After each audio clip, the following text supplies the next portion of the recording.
సంక్రాంతికి వస్తున్నాము మూవీ వచ్చేసి ఓటీటీలో ఎప్పుడు వస్తుందని చెప్పేసి చాలామంది ఫ్యాన్స్ అయితే వెయిట్ చేస్తూ ఉన్నారు.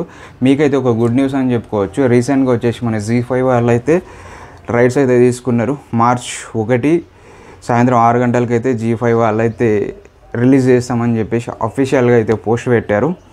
ఓకే, ఇదంతా పక్కన పెడితే సంక్రాంతికి వస్తున్నాం సినిమా థియేటర్స్లో ఎంతమంది చూశారు, ఎంతమందికి నచ్చింది, సినిమా ఎలా ఉందనేది కింద కామెంట్ చేయండి. నేను సినిమా చూశాను.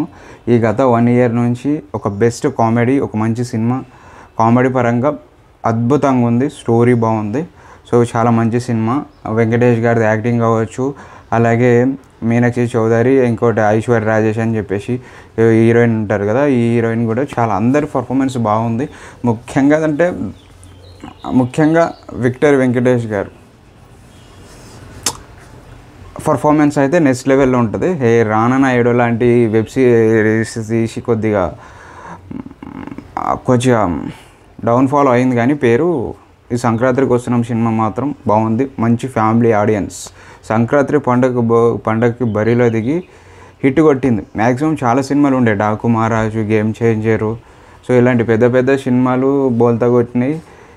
ఈ సంక్రాంతికి వస్తున్నాం సినిమా అనేది పెద్ద బ్లాక్ బస్టర్ అయింది. అంటే ఏదైతే బోల్తా కొడుతుంది అనుకున్న సినిమా వచ్చేసి అనుకున్నారు చాలామంది, సో అదే వచ్చేసి బ్లాక్ బస్టర్ అయింది. Daaku Maharaj just hit cinema. ఇంకా గేమ్ చేంజర్ గురించి మనం పెద్దగా చెప్పాల్సిన అవసరం లేదు. సో అట్టర్ ఫ్లాప్గా నిలిచింది. దిల్ రాజు గారికి అయితే ఎక్కలేని నష్టాన్ని అయితే తీసుకొని వచ్చింది.